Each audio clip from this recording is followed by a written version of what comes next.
ആകാശവാണി. പ്രധാനമന്ത്രി നരേന്ദ്രമോദിയുടെ പ്രതിമാസ റേഡിയോ പ്രഭാഷണ പരിപാടിയായ മൻ കി ബാത്തിന്റെ 130-ാം പതിപ്പിനെ ആസ്പദമാക്കി തിരുവനന്തപുരം പ്രാദേശിക വാർത്താ വിഭാഗം തയ്യാറാക്കിയ പ്രത്യേക പരിപാടി. ഇന്ന് ദേശീയ വോട്ടർ ദിനമാണെന്നും നാളെ റിപ്പബ്ലിക് ദിനം ആഘോഷിക്കാനുള്ള തയ്യാറെടുപ്പിലാണ് രാജ്യമെന്നും ഓർമ്മിപ്പിച്ചുകൊണ്ടാണ് പ്രധാനമന്ത്രി നരേന്ദ്രമോദി ഇന്നത്തെ മൻ കി ബാത് പരിപാടി ആരംഭിച്ചത്. സമ്മതിദായകർ ജനാധിപത്യത്തിന്റെ ആത്മാവാണ്.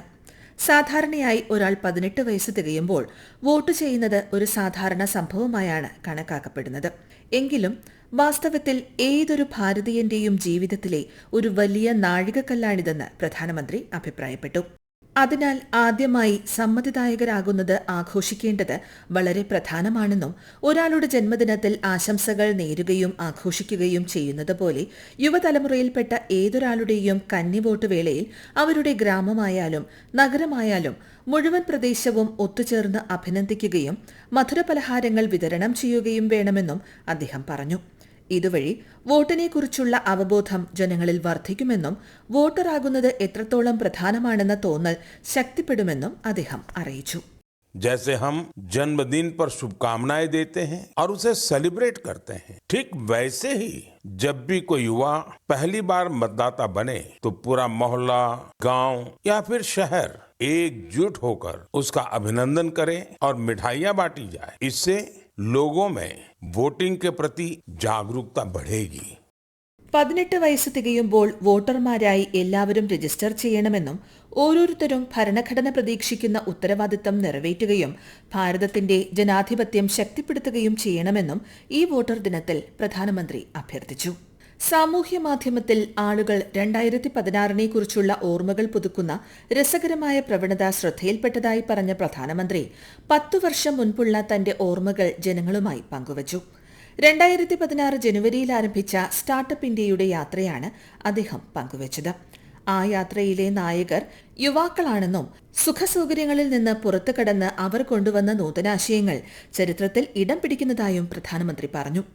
ഇന്ന് ഭാരതം ലോകത്തിലെ 3ാമത്തെ വലിയ സ്റ്റാർട്ടപ്പായി മാറിയിരിക്കുന്നു. ഈ സ്റ്റാർട്ടപ്പുകൾ ഇപ്പോൾ വ്യത്യസ്തമായ മേഖലകളിലാണ് പ്രവർത്തിക്കുന്നതെന്നും ബഹിരാകാശം, സെമി കണ്ടക്ടറുകൾ, മൊബിലിറ്റി, ഗ്രീൻ എനർജി, ബയോടെക്നോളജി തുടങ്ങിയ വിവിധങ്ങളായ മേഖലകളിൽ ഇന്ത്യൻ സ്റ്റാർട്ടപ്പുകൾ പ്രവർത്തിക്കുന്നുണ്ടെന്നും പ്രധാനമന്ത്രി അറിയിച്ചു. ലോകം ഭാരതത്തെ ഉറ്റുനോക്കുകയാണെന്നും ഈ സമയം ഗുണനിലവാരത്തിൽ ഊന്നൽ നൽകുക എന്ന വലിയ ഉത്തരവാദിത്തം നമുക്കുണ്ടെന്നും രാജ്യത്തെ ജനങ്ങൾ, പ്രത്യേകിച്ച് വ്യവസായ സ്റ്റാർട്ടപ്പ് മേഖലയുമായി ബന്ധപ്പെട്ട് പ്രവർത്തിക്കുന്ന യുവാക്കൾ പൂർണ്ണ ശക്തിയോടെ ഗുണനിലവാരത്തിന് മുൻഗണന നൽകണമെന്നും പ്രധാനമന്ത്രി അഭ്യർത്ഥിച്ചു. हम संकल्प लें, क्वालिटी में न कोई कमी होगी, न क्वालिटी से कोई समझौता होगा. और मैंने तो लाल किले से कहा था, जीरो डिफेक्ट जीरो इफेक्ट. ऐसा करके ही हम विकसित भारत की यात्रा को तेजी से आगे ले जा पाएंगे. നമ്മൾ എന്ത് നിർമ്മിച്ചാലും അതിന്റെ ഗുണനിലവാരം ഇന്നലത്തേക്കാൾ മികച്ചതായിരിക്കുമെന്ന് ഉറപ്പുവരുത്താൻ പ്രതിജ്ഞയെടുക്കാമെന്നും അദ്ദേഹം പറഞ്ഞു. തുണിത്തരങ്ങളായാലും സാങ്കേതിക വിദ്യ ആയാലും ഇലക്ട്രോണിക്സും പാക്കേജിംഗും എന്തുമായാലും ഭാരതീയ ഉൽപ്പന്നം ഉയർന്ന ഗുണനിലവാരത്തിലുള്ളതായിരിക്കണമെന്ന് അദ്ദേഹം പറഞ്ഞു. മികവ് നമ്മുടെ മാനദണ്ഡമാക്കാമെന്നും ഗുണനിലവാരത്തിൽ ഒരു കുറവുമുണ്ടാകില്ലെന്നും വിട്ടുവീഴ്ചയുണ്ടാകില്ലെന്നും ദൃഢനിശ്ചയമെടുക്കാമെന്നും സീറോ ഡിഫെക്ട് സീറോ എഫക്ട് എന്ന തത്വത്തിലൂടെ മാത്രമേ വികസിത ഭാരതത്തിന്റെ യാത്ര വേഗത്തിൽ മുന്നോട്ട് കൊണ്ടുപോകാൻ സാധിക്കുകയുള്ളൂവെന്നും അദ്ദേഹം പറഞ്ഞു. ഉത്തർപ്രദേശിലെ അസംഗഡിൽ മലിനീകരണം മൂലം ഒഴുക്ക് നഷ്ടപ്പെട്ടിരുന്ന തമസ നദിക്ക് പുതുജീവൻ നൽകാനുള്ള ക്യാമ്പയിൻ ജനങ്ങൾ ആരംഭിക്കുകയും നദി വൃത്തിയാക്കി തണൽ മരങ്ങളും ഫലവൃക്ഷങ്ങളും നട്ടുപിടിപ്പിക്കുകയും ചെയ്ത വിഷയവും പ്രധാനമന്ത്രി പരാമർശിച്ചു. ആന്ധ്രാപ്രദേശിലെ അനന്തപൂരിൽ അതികഠിനമായ വരൾച്ച നേരിടുന്നതിനായി ജനങ്ങൾ 10ലധികം ജലാശയങ്ങൾ വൃത്തിയാക്കി അവയ്ക്ക് പുതുജീവൻ നൽകുകയും 7000-ലധികം മരങ്ങൾ നട്ടുപിടിപ്പിക്കുകയും ചെയ്തു. ഇതുവഴി ഇവിടുത്തെ ആവാസവ്യവസ്ഥ വീണ്ടും ശോഭനമായതായും പ്രധാനമന്ത്രി പറഞ്ഞു. തിരുവനന്തപുരത്ത് സ്വന്തം സ്ഥലത്ത് മിയാവാക്കി വനം സൃഷ്ടിച്ച ശ്രീ M.R. ഹരി. തിരുവനന്തപുരം നഗരത്തിൽ നിന്നൊരു 12 കിലോമീറ്റർ മാറി പുളിയറക്കോണം എന്ന സ്ഥലത്ത് ഞാൻ 2006 ഒരു 2 ഏക്കറോളം സ്ഥലം വാങ്ങിച്ച ശേഷം അവിടെ പലതരത്തിലുള്ള മരങ്ങൾ വെച്ച് പിടിപ്പിക്കാൻ നോക്കി. അതൊരു ചെരിഞ്ഞ പാറക്കെട്ടായിരുന്നു, അവിടെ വെള്ളമില്ലായിരുന്നു. അപ്പോൾ അങ്ങനെയുള്ളൊരു പ്രദേശം വളരെ വില കുറച്ച് കിട്ടിയത് കൊണ്ടാണ് അത് കാട്ടുമരങ്ങൾ നമ്മൾ ചെറുപ്പത്തിൽ കണ്ടിരുന്നു, ഇപ്പോൾ കാണാത്തതുമായ മരങ്ങൾ നടാൻ പറ്റിയൊരു സ്ഥലം എന്ന ഉദ്ദേശത്തിലാണ് വാങ്ങിച്ചത്. അപ്പോൾ അവിടെ ഞാൻ പലതരത്തിലുള്ള വനവൽക്കരണ രീതികൾ പരീക്ഷിച്ചു നോക്കി. മുഴുവൻ കാടാക്കാനായിട്ട്. പക്ഷെ അതൊന്നും വിജയിച്ചില്ല. അപ്പോഴാണ് മിയാവാക്കി മാതൃകാ വനവൽക്കരണത്തെക്കുറിച്ച് കേൾക്കുന്നത്.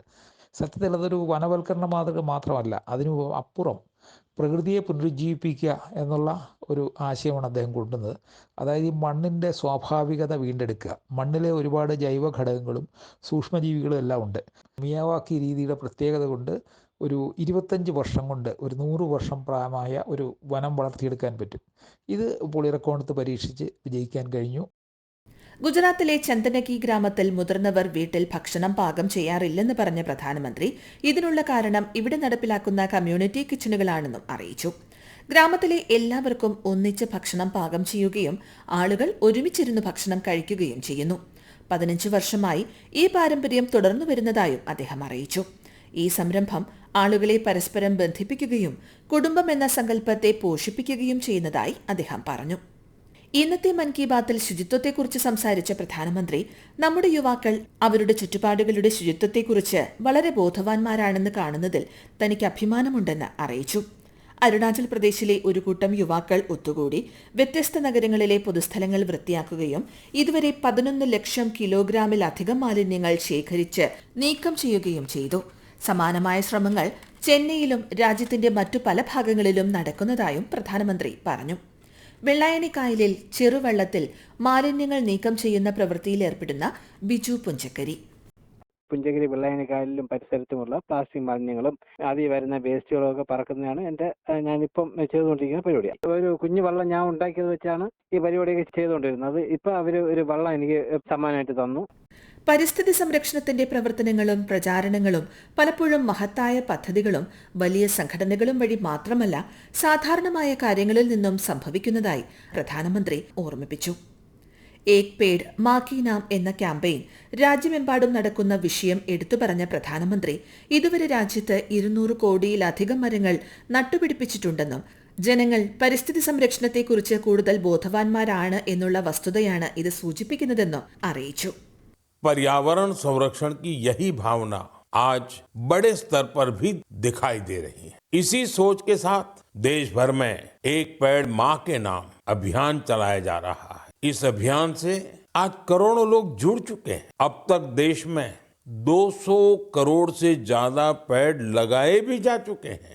ചെറുധാന്യങ്ങളുടെ പ്രാധാന്യത്തെക്കുറിച്ച് സംസാരിച്ച പ്രധാനമന്ത്രി 2023 മില്ലറ്റ് ഇയറായി പ്രഖ്യാപിച്ചിരുന്നതായും 3 വർഷങ്ങൾക്ക് ശേഷം ഇന്നും ലോകത്തും രാജ്യത്തും ഇതിനോടുള്ള താൽപര്യം വളരെ പ്രോത്സാഹനജനകമാണെന്നും പറഞ്ഞു. മില്ലറ്റ്സ് കർഷകരുടെ വരുമാനം വർദ്ധിപ്പിക്കുക മാത്രമല്ല ജനങ്ങൾക്ക് മെച്ചപ്പെട്ട ആരോഗ്യം ഉറപ്പാക്കുകയും ചെയ്യുമെന്നും ചെറുധാന്യങ്ങൾ പോഷകസമൃദ്ധവും കൂടാതെ ഒരു സൂപ്പർ ഫുഡുമാണെന്ന് പ്രധാനമന്ത്രി പറഞ്ഞു. ഇടുക്കിയിലെ Kanthalloor Anchanad college of applied സയൻസസിൽ ചെറുധാന്യ കൃഷി ക്യാമ്പസിൽ തന്നെ സംഘടിപ്പിക്കുന്നുണ്ട്. കോളേജിലെ മുൻ പ്രിൻസിപ്പൽ ഡോക്ടർ സിന്ധു. നമ്മുടെ ഇന്ത്യയുടെ എല്ലാ പ്രദേശത്തുമുള്ളവർ വർഷങ്ങൾക്ക് മുമ്പ് ചെറുധാന്യങ്ങൾ വ്യാപകമായി കൃഷി ചെയ്യുകയും ഭക്ഷണത്തിൽ ഉൾപ്പെടുത്തുകയും ചെയ്തിരുന്നു. പിന്നീട് നമ്മുടെ റേഷൻ സംവിധാനങ്ങൾ വർദ്ധിച്ചു വന്നപ്പോൾ നമ്മുടെ ഭക്ഷണം പൂർണ്ണമായും അരിയിലേക്കും ഗോതമ്പിലേക്കും മാറുകയും ചെറുധാന്യങ്ങൾ ഭക്ഷണത്തിൽ നിന്ന് പുറന്തള്ളപ്പെടുകയും കൃഷി ചെയ്യാതാവുകയും ചെയ്തു. എങ്കിലും കേരളത്തിലെ ഹൈറേഞ്ചിൽ കാന്തല്ലൂരിൽ ഗോത്രവർഗ ജനത ഇപ്പോഴും ചെറുധാന്യങ്ങൾ കൃഷി ചെയ്യുന്നുണ്ട്. അതും വളരെ പരിമിതമായ തോതിൽ മാത്രമേ ഉള്ളൂ. ഈ ചെറുധാന്യങ്ങളുടെ പോഷകമൂല്യം കണ്ടെത്തിയ ഫോറസ്റ്റ് വകുപ്പ് കായന്നംകുടിയിൽ ചെറുധാന്യങ്ങളുടെ കൃഷി വളരെ വ്യാപകമായി ആരംഭിക്കുകയുണ്ടായി. അതിൽ നിന്ന് ഒരു പ്രചോദനം ഉൾക്കൊണ്ടാണ് കോളേജ് ക്യാമ്പസിൽ തന്നെ ഞങ്ങൾ കൃഷി ആരംഭിച്ചു. അടുത്ത മാസം ഇന്ത്യ AI ഇംപാക്ട് സമ്മിറ്റ് നടക്കാനിരിക്കുന്ന വിഷയം സൂചിപ്പിച്ച പ്രധാനമന്ത്രി ലോകമെമ്പാടുമുള്ള വിദഗ്ധർ പ്രത്യേകിച്ച് സാങ്കേതിക മേഖലയുമായി ബന്ധപ്പെട്ടവർ ഈ ഉച്ചകോടിയിൽ പങ്കെടുക്കാൻ ഭാരതത്തിൽ എത്തുമെന്നും ഈ സമ്മേളനം ഭാരതത്തിന്റെ പുരോഗതിയും നേട്ടങ്ങളും ഉയർത്തിക്കാട്ടുമെന്നും അറിയിച്ചു. ഏവർക്കും റിപ്പബ്ലിക് ദിനാശംസകൾ നേർന്നുകൊണ്ടാണ് പ്രധാനമന്ത്രി ഇന്നത്തെ മൻ കി ബാത് പരിപാടി അവസാനിപ്പിച്ചത്. നിങ്ങൾ കേട്ടത് പ്രധാനമന്ത്രി നരേന്ദ്രമോദിയുടെ പ്രതിമാസ റേഡിയോ പ്രഭാഷണ പരിപാടിയായ മൻ കി ബാത്തിന്റെ 130ാം പതിപ്പിനെ ആസ്പദമാക്കി തിരുവനന്തപുരം പ്രാദേശിക വാർത്താ വിഭാഗം തയ്യാറാക്കിയ പ്രത്യേക പരിപാടി. ഏകോപനം ലെമി ജി നായർ. തയ്യാറാക്കി അവതരിപ്പിച്ചത് ലക്ഷ്മി ശ്രീ വിജയ.